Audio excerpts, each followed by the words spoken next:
We have tightened policy significantly over the past year. Although inflation has moved down from its peak, a welcome development, it remains too high. We are prepared to raise rates further if appropriate and intend to hold policy at a restrictive level until we are confident that inflation is moving sustainably down toward our objective. Hai semuanya, gimana kabar kalian? Semoga selalu dalam keadaan baik. Jadi welcome back teman-teman di segmen analisa pagi, dan seperti biasa di video kali ini kita akan update untuk news dan juga pergerakan dari market, khususnya market Bitcoin. Teman-teman, hari ini kita berada di hari Sabtu tanggal 26 Agustus. Kita akan coba untuk review lagi ya gimana sih posisi dari market saat ini. Jadi kemarin kita dapat beberapa data yang penting. Yang pertama adalah Fed balance sheet. Dari data ini menunjukkan bahwa jumlah uang beredar atau dolar yang beredar saat ini lagi dalam fase penurunan. Dari sebelumnya 8,146 billion turun menjadi 8.000 ya, 8.139 billion. Jadi sudah mengalami fase penurunan, teman-teman. Otomatis likuidasi di market makin lama akan makin turun. Terus kemarin juga ada Jackson Hole Symposium. Dan ada data inflasi dari Michigan yang overall menunjukkan bahwa tren masih cukup tinggi, teman-teman. Bahkan dari inflasi month over month-nya naik dari 4,4% menjadi 4,5%. Kemudian kemarin ada Jerome Powell speech juga yang menyebabkan market cukup volatile. Nah, kita akan bahas Jerome Powell ngomong apa sih di perdagangan kemarin atau di hari kemarin malam harinya ya. Jadi ini adalah teks pidato yang teman-teman boleh untuk akses langsung di federalreserve.gov. Di sini ada teks pidatonya, Jerome Powell ngomong apa. Jadi overall sih dia mereview kondisi dari market sementara ini. Mereka udah berjuang katanya menanggulangi yang namanya inflasi. Mulai dari Maret 2022 mereka udah mulai menaikkan suku bunga, dan sampai sekarang teman-teman ada beberapa prioritas yang mereka sekarang jadikan sebagai acuan. Yang pertama adalah 12 bulan soal PCE atau Personal Consumption Expenditure ya. Ini inflasi kalau kita lihat dari konsumsi perseorangan. Jadi kalau dilihat sih sementara data masih menunjukkan bahwa masih belum sesuai dengan yang mereka harapkan. Jadi inflasi memang sudah turun setelah beberapa kali menaikkan suku bunga, tapi belum sesuai dengan target mereka, yaitu 2% inflasi. Jadi posisinya sekarang itu dipengaruhi kurang lebih sama yang namanya efek dari perang Rusia sama Ukraina, teman-teman, yang masih tetap bergejolak sekarang sehingga mempengaruhi yang namanya supply chain, ya kan, banyak supply chain yang terpengaruhi. Bagaimana Rusia juga melakukan ban terhadap minyak, itu juga mendukung sama yang namanya inflasi. Ukraina juga sebagai lumbung padi, lumbung pangan, teman-teman, lumbung gandum. Mereka juga kesulitan soal ekspor impor mereka, sehingga ini menyebabkan kelangkaan menyebabkan harga naik, teman-teman. Dan kalau kita lihat sih dari beberapa kondisi market, memang sekarang kondisinya masih cenderung membaik. Ada beberapa sektor yang kondisinya sudah membaik, teman-teman. Tapi kalau kita melihat dari data ini sebenarnya menunjukkan bahwa inflasi saat ini itu masih benar-benar sulit untuk ditekan, teman-teman. Jadi kendati di awal-awal kenaikan suku bunga ya inflasi berhasil untuk ditekan turun ya kan, tapi beberapa bulan terakhir kayaknya inflasinya ini sudah mulai stagnan, udah mulai susah buat turun lagi, teman-teman. Dan kalau kita lihat sih dari pertimbangan yang dilakukan oleh pihak The Fed sendiri, ya di dinamika serupa yang terjadi pada inflasi barang inti secara keseluruhan, sering dengan hal tersebut berdampak pada pergerakan moneter akan semakin terlihat sering berjalannya waktu. Harga barang inti dalam 2 bulan terakhir, namun basis 12 bulan, inflasi barang inti masih jauh di tingkat sebelum pandemi. Jadi ini harga-harga masih cukup tinggi ya, teman-teman. Meskipun sudah ada kemajuan, tapi ini masih belum cukup buat mereka. Jadi mereka akan tetap untuk make sure yang namanya inflasi bisa cenderung ditekan. Nah, kalau kita lihat dari data perumahan ya mencerminkan bahwa harga sewa yang dibayarkan oleh semua penyewa serta diperkirakan dari nilai sewa setara dengan yang dapat diperoleh dari rumah yang ditempati oleh pemilik. Karena perputaran sewa berjalan lambat, diperlukan waktu agar penurunan pertumbuhan sewa pasar dapat berjalan dengan baik. Jadi dari segi consumption mereka lihat, food, energi dan lain sebagainya mereka cek. Kemudian juga gimana posisi daripada housing juga ya, soal perumahan itu juga mereka lihat. Sekarang biaya sewa masih sulit, teman-teman. Orang-orang juga nyewa nggak terlalu banyak, pengangguran banyak, orang apa namanya, nggak punya rumah, tunawisma ya, tunawisma juga banyak.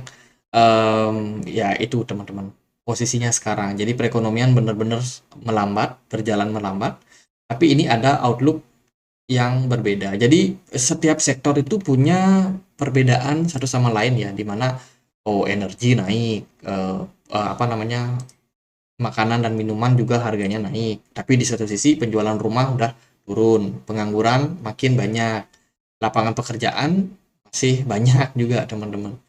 Dan tingkat orang yang bekerja pun juga cenderung masih banyak.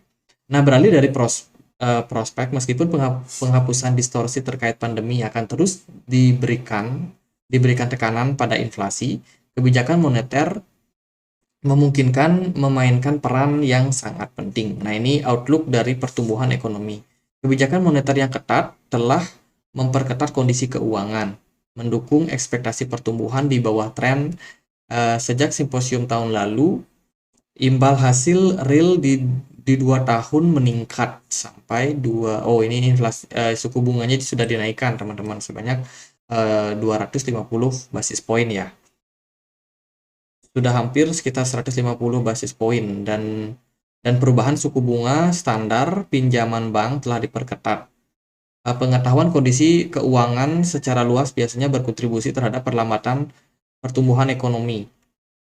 Misalnya pertumbuhan produksi industri telah melambat, jumlah yang dibelanjakan investasi perumahan menurun dalam 5 kuartal terakhir. Namun kami masih memperhatikan bahwa perekonomian mungkin tidak melambat seperti yang diharapkan. Sepanjang tahun ini pertumbuhan PDB produk domestik bruto berada di atas ekspektasi dan melampaui tren jangka panjang. Dan data belanja konsumen terkini sangat kuat. Selain itu, setelah mengalami perlambatan tajam selama 18 bulan terakhir, sektor perumahan menunjukkan tanda-tanda peningkatan kembali. Bukti tambahan bahwa pertumbuhan terus-menerus berada dalam tren yang dapat memajukan inflasi. Dari tenaga kerja sendiri, penyeimbangan kembali pasar tenaga kerja terus berlanjut selama setahun terakhir, namun masih belum selesai. Pasokan tenaga kerja telah meningkat, didorong oleh partisipasi yang lebih kuat di antara pekerja yang berusia antara 25 sampai 54 tahun.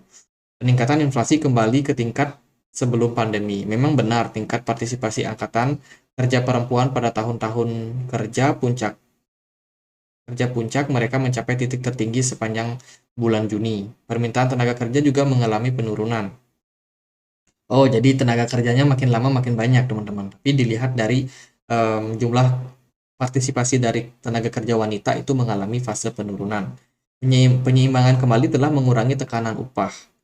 Pertumbuhan upah di berbagai sektor terus melambat meskipun bertahap.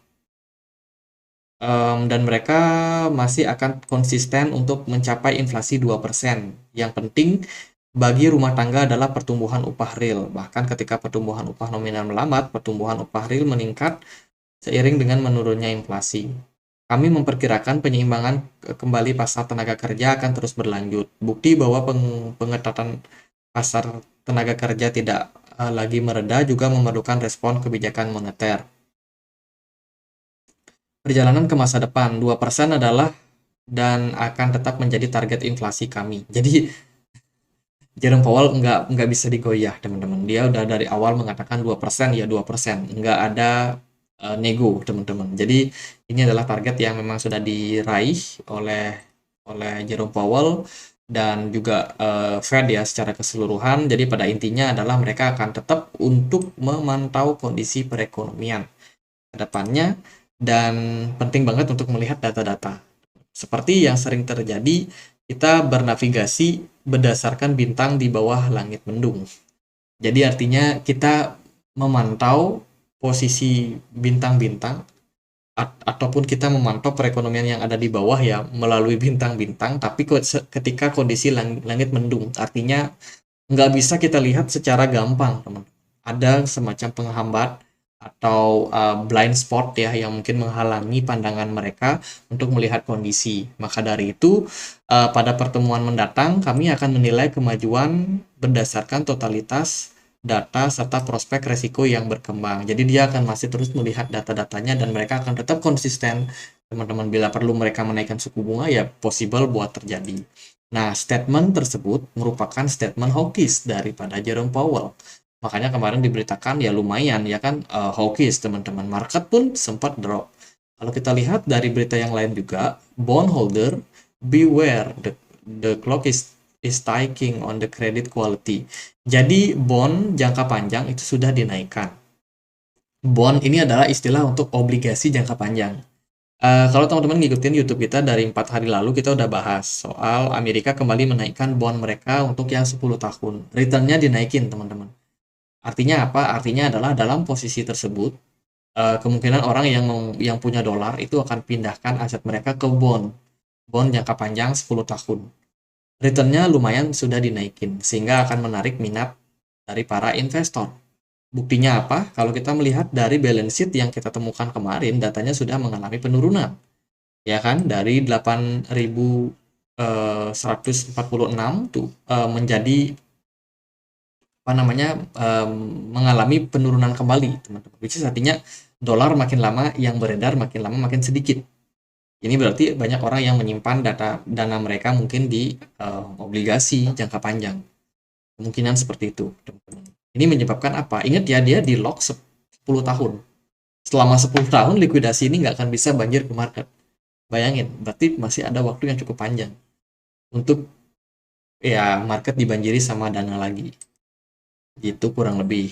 Nah, dari data kemarin juga itu menunjukkan bahwa ekonomi solid. Pertumbuhan ekonomi solid. Dan ini merupakan sentimen yang positif untuk market saham Amerika Serikat.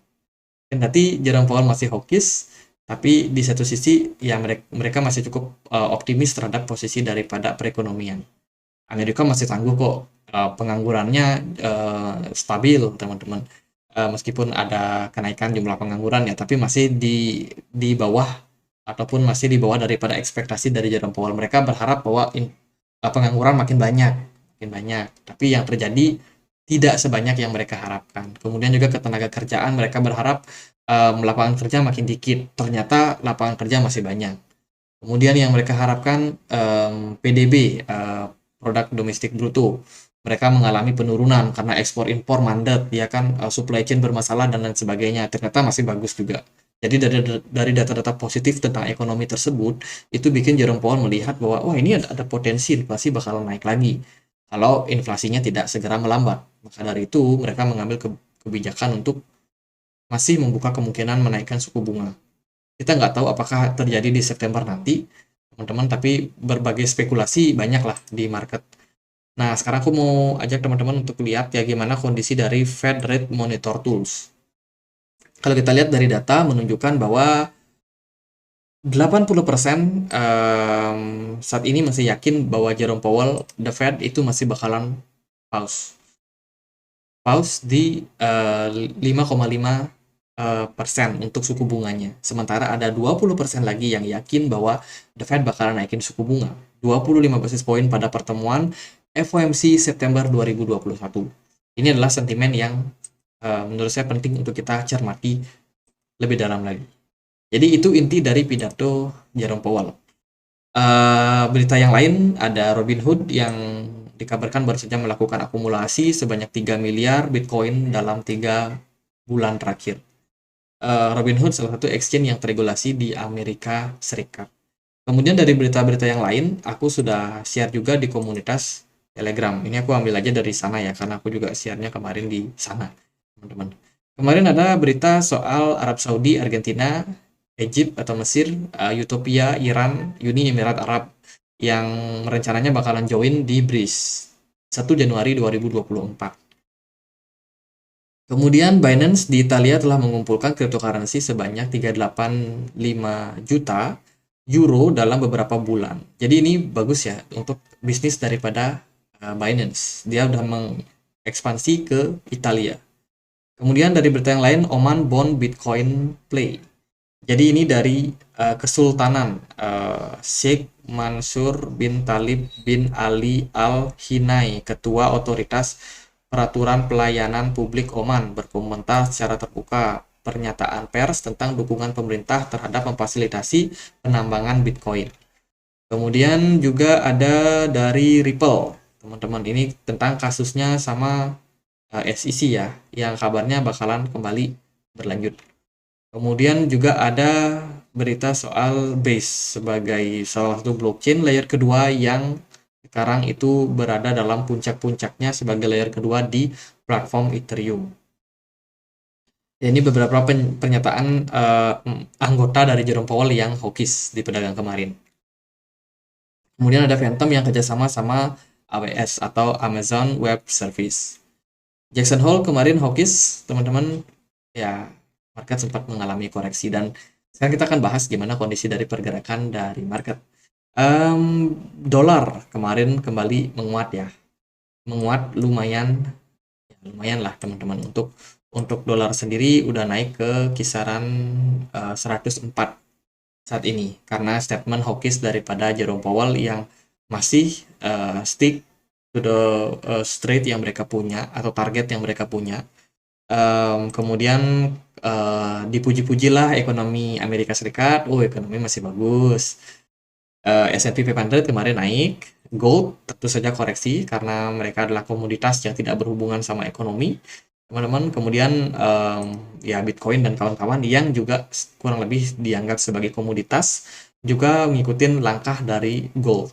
Kalau kita lihat dari proses pergerakan penurunan Bitcoin lumayan sedikit ya, nggak terlalu dalam lah teman-teman. Di sini saya sendiri melihat bahwa volume perdagangan masih cukup oke, masih cukup bagus, dan Bitcoin masih bertahan di kisaran 25.000, di atas dari 25.000. Artinya apa? Artinya kondisi hawkishnya Jerome Powell kemarin itu nggak bikin market kena dump parah ya, meskipun mengalami koreksi yang lumayan teman-teman, cuman dalamnya tuh nggak parah, bahkan nggak sampai level 25.000. Kemarin market cukup volatile ya, sempat ditendang naik nih sampai 26.300, terus dibanting turun ke 25.800, tapi sekarang udah sedikit demi sedikit rebound. Saya sendiri expect kalau market Bitcoin akan naik. Seperti video dari 3 hari terakhir, saya expect kalau Bitcoin nggak bakalan jebol level supportnya di 25.000 ini. Dan kalau kita merujuk sama posisi dari RSI, saya sendiri cukup optimis karena indikator menunjukkan RSI-nya sudah mulai mengalami kenaikan. Di sini saya expect kalau akan ada kenaikan terhadap pergerakan dari Bitcoin dengan target sampai 27.800. Cuman masalahnya apakah itu bisa terrealisasi atau enggak, ya nggak ada yang pasti tahu. Dari indikator lain, volume perdagangan cenderung meningkat di perdagangan kemarin. Smart money masih kosong, teman-teman. RSI-nya udah mulai naik. BTC dominance di perdagangan kemarin juga nggak terlalu naik tinggi ya. Altcoin masih tetap sustain, bahkan Ethereum nggak terlalu jauh geraknya. Kemudian koin-koin lain masih tetap bertahan. Ini ada beberapa altcoin yang jebol di perdagangan kemarin, seperti CFX jebol, Kaspa juga jebol, Solana juga 3%, lumayan. PP juga drop teman-teman. Jadi Bitcoin big caps itu masih cukup oke di perdagangan kemarin. Gitu sih buat Bitcoin ya. Saya rasa pergerakan Bitcoin masih cukup bagus untuk sekarang dengan beberapa indikasi yang positif juga, meskipun secara sentimen negatif ya teman-teman. Jujur aja Jerome Powell masih hawkish banget. Mereka masih akan membuka kemungkinan untuk melihat apakah depannya inflasi bakalan turun. Kita coba cek nih kapan ya data PCE, karena kan dari Jerome Powell sendiri melihat bahwa mereka kita akan melihat nih ke depannya gimana kondisi daripada perekonomian dilihat dari data PCE. Kalau kita cek di sini PCE current release, gimana nih cara lihat next PCE? Nah, kita tadi sih ada ya kalau nggak salah. Nah, ini sih kayaknya di 31 Agustus ini bakalan rilis data PCE lagi, teman-teman. Next PCE-nya rilis di 31 Agustus, berarti di akhir bulan ini ya. Kemungkinan market akan sangat volatile. Jadi, teman-teman prepare aja, minggu depan kita akan dapat tegangan yang lebih lebih keras mungkin terhadap market karena dari Jackson Hole konsumsium daripada Jerome Powell hari ini, eh, Jackson Hole Symposium, sorry teman-teman. Jadi eh, ya dari pertemuan ini Jerome Powell ngungkit-ngungkit soal PCE. Berarti kita akan lihat data PCE di 31 Agustus nanti. Itu juga berdepatan dengan data-data seperti CPI Uni Eropa, kemudian PCE Amerika Serikat. Kalau kita lihat sih dari indeksnya di 41%. Oh, ini dia. PCE index year on year ada di 3% untuk yang kemarin, tapi belum ada ekspektasi, teman-teman. Belum ada ekspektasi dari market. Ya kita tunggulah apakah inflasi bakalan turun atau bakalan naik. Ini akan membuat pertimbangan Jerome Powell terhadap kenaikan suku bunga berikutnya atau enggak. Jadi dari market itu sih, selama Bitcoin masih bisa mempertahankan level 25.000 ini yang menurut saya sebagai level support, masih akan sangat aman buat Bitcoin. Semoga sih dapat momentum untuk mengalami kenaikan dulu jangka pendek, at least dia naik ke wave 4 dan kemudian dia running balik ke wave 5. Gitu aja, karena masuk weekend, nggak terlalu banyak sentimen, nggak terlalu banyak news, hati-hati sama volatilitas dari market. Dan akhir kata saya Andre, makasih.